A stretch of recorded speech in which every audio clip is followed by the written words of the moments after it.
everyone. This is Hope 4G, IB MYP coordinator here at the International School of Denver. I am taking some time today to present to you some information about assessment in the MYP. What I want to do is take some time to give you some more information about the IB system of grading and our overall approach to assessment at the school.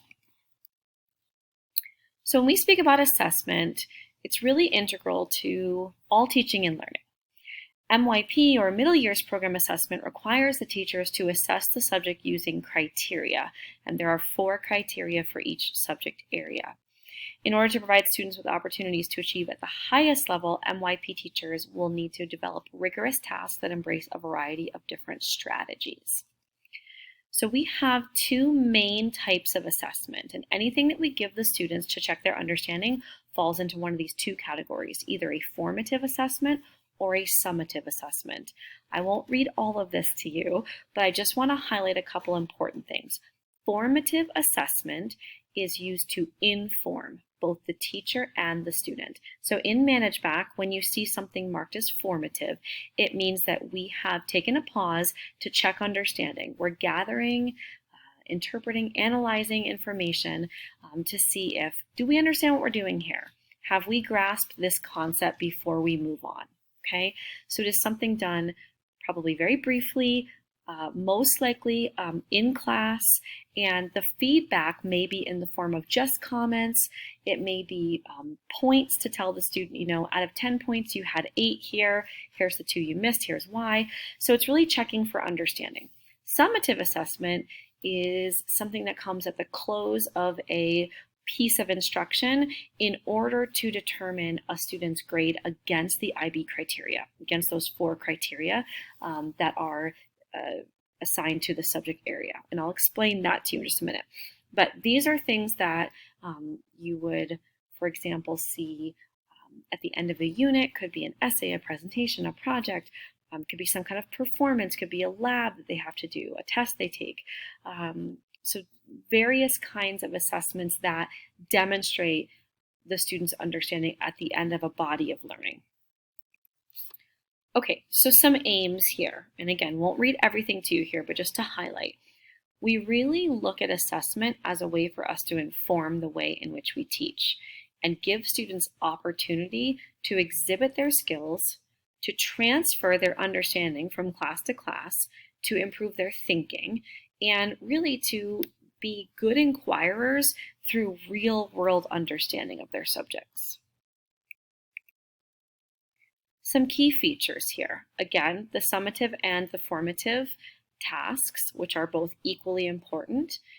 When we go to assign a final grade at the end of a semester to a student, we, rather than averaging, look at the most recent consistent scoring that the student has received in order to award them a final grade. And we really want them to be assessed through authentic performance as opposed to just regurgitating information that they have learned. We're going to watch a short video now that gives a nice snapshot of what MYP, Middle Years Program Grading, is all about and what it's not.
So coming back to our discussion about assessment, what I want to talk about next is the program model, which I know many of you have seen, and then the objectives and assessment over here on the right-hand side. So you know that we have our 8 subject areas, and each of these subjects have 4 criteria as is dictated by the IB. And you'll see that there are some commonalities amongst these. For example, knowing and understanding, you might see that reflected in several subject areas. What we do with these criteria is that we want to make sure that throughout the semester, we assess these criteria on multiple occasions to give the students as much opportunity as possible to be able to demonstrate their understanding, okay? And these criteria are broken down into strands, and that is all what is dictated by the IB. The way in which we assess the criteria is up to the school. So the IB Middle Years program is a curriculum framework, and then we build our content in as we see fit. So, for example, let's look at a rubric. The video mentioned that students are provided with detailed information. So this is an example of a rubric for science in grade 3. And so what the students, whoops, didn't mean to flip through that already for you. Sorry, let me go back. What the students are going to look at, I'm not sure why it's not letting me go back to the slide here. Sorry. Let's go back. There we go. Okay. What the students will look at is this rubric to understand in order to reach the descriptor level 7, 8, they have to be able to describe scientific knowledge, apply scientific knowledge and understanding to solve problems set in familiar and unfamiliar situations, and they also have to analyze information to make scientifically supported judgments. This 7, 8 level is the highest level of achievement, and it usually indicates that students have gone above and beyond what is the base level expectation. The 5, 6 band is meeting the standard. So in this case, they would be outlining scientific knowledge. Okay, so you see the words in bold.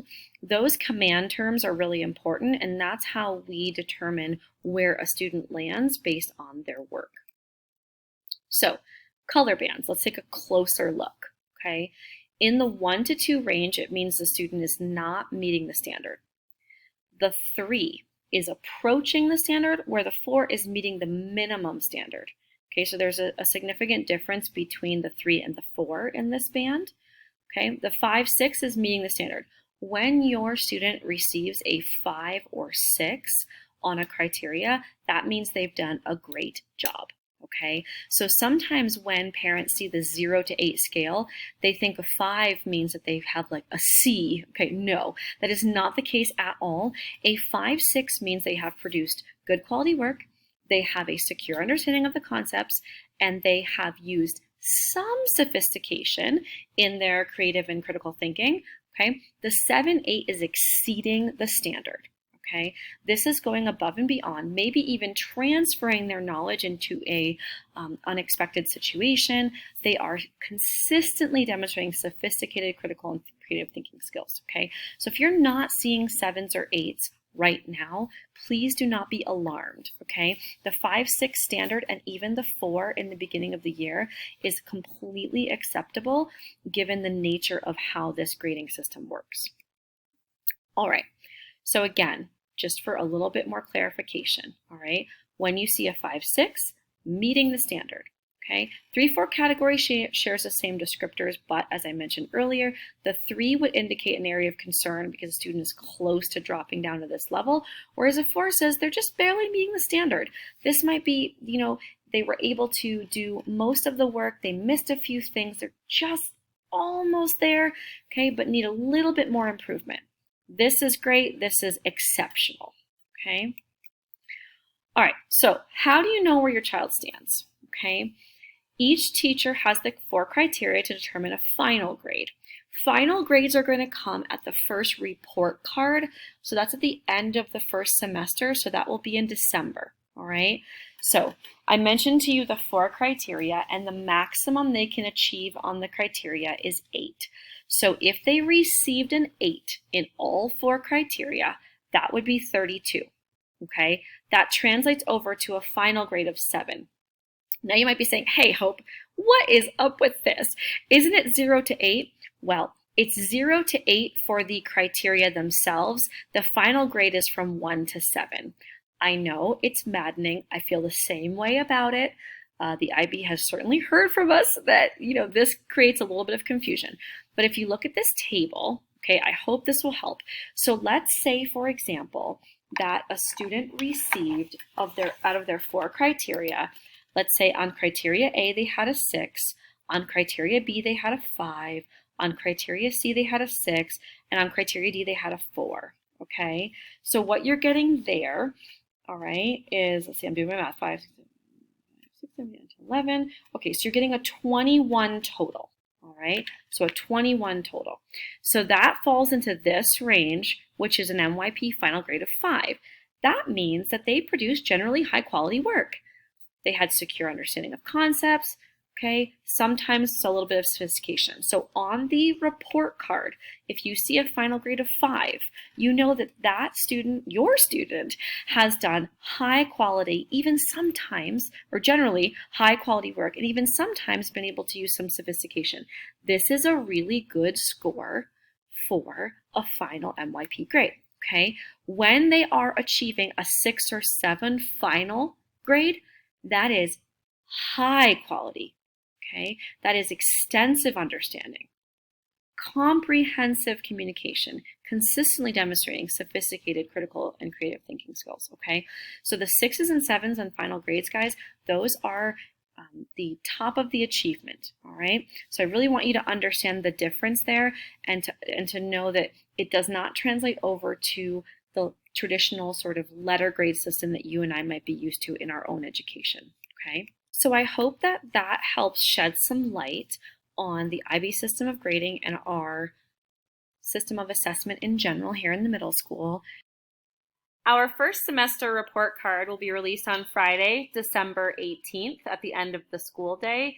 ManageBac will send you an email notification notifying you and your student that the report card is ready. Please review that and let us know if you have any questions. As always, your teachers are more than happy to answer questions you have about the final grade. Hopefully you've seen their formative and summative feedback throughout the semester and you know where your child stands in each of their subject areas. Thanks so much for watching and listening today. Have a great winter break.